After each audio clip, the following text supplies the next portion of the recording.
सबसे पहले आपको वीडियो मिल सके।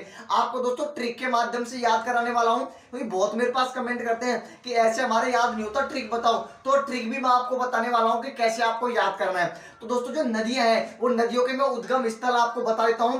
कई बार दोस्तों हर शिफ्ट में एक क्वेश्चन पूछा गया था नदियों के उद्गम स्थल से, तो ये टॉपिक क्लियर कर देंगे। बी पार्ट को लेकर पूरा डाउट क्लियर करने वाला हूं।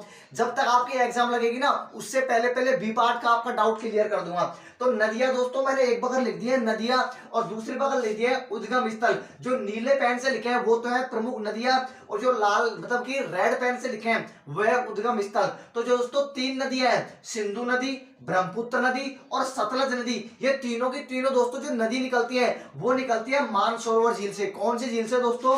मानसरोवर झील से निकलती है। कौन कौन सी नदी? सिंधु नदी, ब्रह्मपुत्र नदी और सतलज नदी। इंपोर्टेंट नदी है, लेकिन ज्यादातर का डाउट आता है कि ट्रिक बताओ, ऐसे याद हम पे नहीं होता है। तो ट्रिक मैं आपको बता देता हूं दोस्तों। कोई भी व्यक्ति है मतलब कि सिद्ध व्यक्ति, ब्रह्म व्यक्ति और सत्य बोलने वाला व्यक्ति, ध्यान से सुन लेना, मैं ट्रिक बता रहा हूं।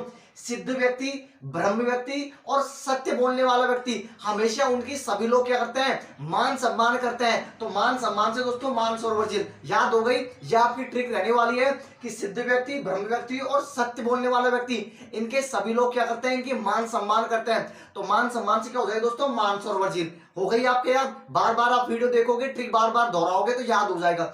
दूसरे नंबर पे आते हैं दोस्तों, चौथे नंबर पे तीन नदियां, पहली, दूसरी, तीसरी, तीनों की तीनों नदियों का मैंने उद्गम स्थल आपको बता दिया। यदि यहां से पूछेगा तो आपको दिमाग के अंदर आ जाएगा मानसरोवर झील। आगे चलता हूं, चौथे नंबर पे जो नदी आती है हमारी वो है रावी नदी और व्यास नदी। चौथे नंबर पे रावी नदी, पांचवें नंबर पे व्यास नदी। इनका दोस्तों उद्गम स्थल वो है रोहतांग दर्रा। बहुत ही इंपोर्टेंट है, रोहतांग दर्रा से जो झील दोस्तों नदी निकलती है। अब इनको याद कैसे करें दोस्तों? याद करने की ट्रिक है कि एक व्यक्ति है जिसका नाम है रावी। क्या नाम है? रावी नाम का व्यक्ति है। और व्यास, रावी व्यास, क्या नाम है दोस्तों?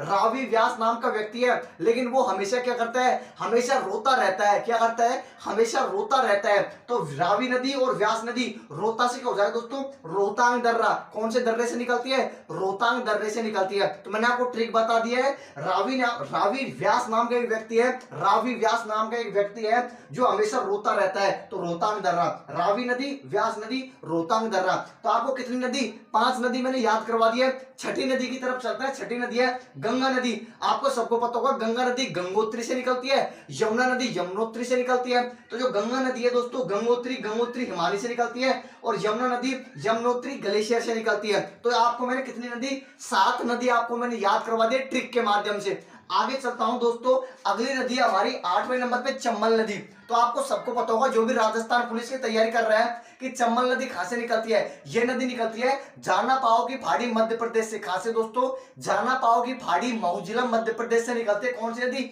चंबल नदी। ये तो आपको सबको याद है, ट्रिक की कोई जरूरत नहीं है। आगे आती है दोस्तों कृष्णा नदी। तो कृष्णा नदी कहां से निकलती है दोस्तों? निकलती है महालेश्वर की फाड़ी पश्चिम घाट से। कहां से दोस्तों?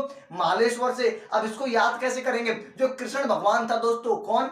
कृष्ण भगवान था, वो एक महान व्यक्ति थे। कौन थे? महान पुरुष थे, महान व्यक्ति थे, महान भगवान है कृष्ण भगवान। तो मैं आपको ट्रिक बता रहा हूं, ठीक है?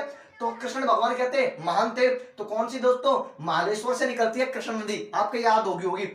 आगे चलता हूं, 10वें नंबर पे ताप्ती नदी। कौन सी दोस्तों? ताप्ती नदी। कहां से निकलती है? मुल्ताई से निकलती है। कहां से निकलती है? मुल्ताई से। अब याद कैसे करें? ताप्ती से हो जाए दोस्तों ताती, मतलब कि थोड़ी दोस्तों, ताती यानी गर्म, ठीक है? और ताई यानी ताई, जो हमारी ताई है वो थोड़ी ताती है, मतलब कि थोड़ी गर्म है। तो आपको याद हो गएगा ताप्ती यानी ताई और मुल्ताई यानी क्या हो जाएगा दोस्तों? ताई। तो ताई से क्या याद हो जाएगा? मुल्ताई। और ताप्ती से क्या हो जाएगा? ताप्ती नदी। तो ये भी आपको याद होगी कि ताप्ती नदी कहां से निकलती है? मुल्ताई से निकलती है। आगे चलता है, 11वें नंबर पे जो नदी है दोस्तों वह गोदावरी नदी। कौन सी नदी है? गोदावरी नदी है। अब ये कहां से निकलती है दोस्तों? निकलती है त्र्यंबकेश्वर से, नासिक त्र्यंबकेश्वर से निकलती है। लेकिन याद कैसे करें? तो याद रखना 3 व्यक्ति है जिनको क्या उठा लिया? गोदी में उठा लिया। कोई भी व्यक्ति है जिन्होंने एक ही व्यक्ति ने तीनों को गोदी में उठा लिया। तो 3 से क्या हो जाएगा दोस्तों? त्र्यंबकेश्वर, और गोदी से क्या हो जाएगा? गोदावरी। आपको ये भी याद होगी कि एक व्यक्ति है जिन्होंने 3 व्यक्तियों को गोदी में उठा लिया। तो क्या हो जाएगा? गोदी से जो हो जाएगा गोदावरी, और 3 से क्या हो जाएगा?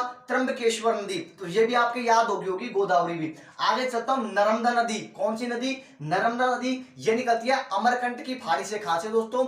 अमरकंटक अमरकंटक की पहाड़ी से निकलती है नर्मदा नदी, और जो सोन नदी है, सोन नदी भी निकलती है अमरकंटक की पहाड़ी से। तो याद कैसे करें दोस्तों, याद करने की ट्रिक है, कैसे याद करें, तो नर्मदा से हो जाएगा दोस्तों मर्द, एक मर्द है वो कैसा है, सोने जैसा है, और जो दोस्तों मर्द सोने जैसा होगा उसको सभी लोग याद करते हैं, क्या करते हैं, वो हमेशा अमर रहता है, उसको सभी लोग याद करते हैं। तो अमर से तो क्या हो जाएगी अमरकंटक की पहाड़ी, नर्मदा से, मर्द से हो जाएगी नर्मदा, और सोना से हो जाएगी सोन नदी।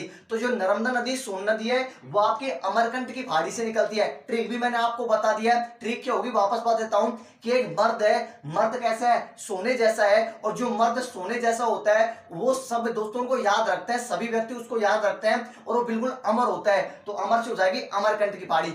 आगे चलता हूं दोस्तों, 14वें नंबर पे कावेरी नदी। कौन सी नदी, कावेरी नदी है 14वें नंबर पे, ये ब्रह्मगिरी पहाड़ी से निकलती है। कौन सी पहाड़ी से दोस्तों, ब्रह्मगिरी पहाड़ी से निकलती है कर्नाटक से। आगे चलता हूं 15वें नंबर पे है झेलम नदी, इंपोर्टेंट है झेलम नदी। तो झेलम नदी निकलती है दोस्तों शेषनाग झील से। कौन सी झील से, शेषनाग, जम्मू कश्मीर में है दोस्तों शेषनाग झील, उससे निकलती है आपकी झेलम नदी। अब इसको कैसे याद करें दोस्तों, ध्यान से सुन लेना, जो शेषनाग होता है ना नाग, यदि नाग किसी को डस लेता है ना तो वो झेल नहीं पाता है, वो मतलब कि खत्म हो जाता है। ये ट्रिक है दोस्तों, ज्यादा ध्यान मत लगाना, ट्रिक बता रहा हूं मैं आपको। तो झेलम नदी हो जाएगी दोस्तों शेषनाग झील से। जो नाग किसी को डस लेता है तो वो ज्यादा दिन नहीं झेल पाता, वो खत्म हो जाता है, तो क्या हो जाएगा, झेलम नदी हो जाएगी शेषनाग झील से।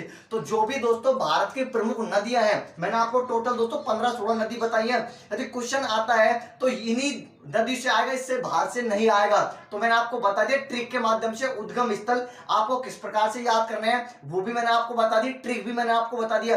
तो आपको यदि समझ में नहीं आए हो ना तो इनके नोट्स बना लेना, आपका बी पार्ट बिल्कुल क्लियर कराने वाला हूं, वही टॉपिक कराऊंगा जैसे बहुत ज्यादा क्वेश्चन आते हैं। आगे हमारे दोस्तों कल जो वीडियो आएगी वो वीडियो आएगी भारत के प्रमुख जो भी दोस्तों खनिज उत्पादक राज्य, जैसे सर्वाधिक लोहा, सर्वाधिक जिप्सम, सर्वाधिक दोस्तों क्या सीसा, चांदी, सोना, इस सर्वाधिक कौन से राज्य में निकलते हैं, प्रथम राज्य कौन सा है, यहाँ से बहुत ज्यादा क्वेश्चन आते हैं। तो कल मैं आपको खनिज है वो कंप्लीट कराने वाला हूँ। तो दोस्तों चैनल पे पहली बार हो और बी पार्ट में सबसे ज्यादा नंबर लाना चाहते हो और बच्चों से आगे निकलना चाहते हो तो आज ही चैनल को सब्सक्राइब करके घंटे वाले चिन्ह को जरूर दबा लेना, जिससे सबसे पहले आपको वीडियो मिल सके। बी पार्ट को दोस्तों आपके बारे में बिल्कुल क्लियर करने वाला है, तो चैनल को सब्सक्राइब करके वीडियो को लाइक जरूर कर देना। धन्यवाद दोस्तों वीडियो देखने के लिए।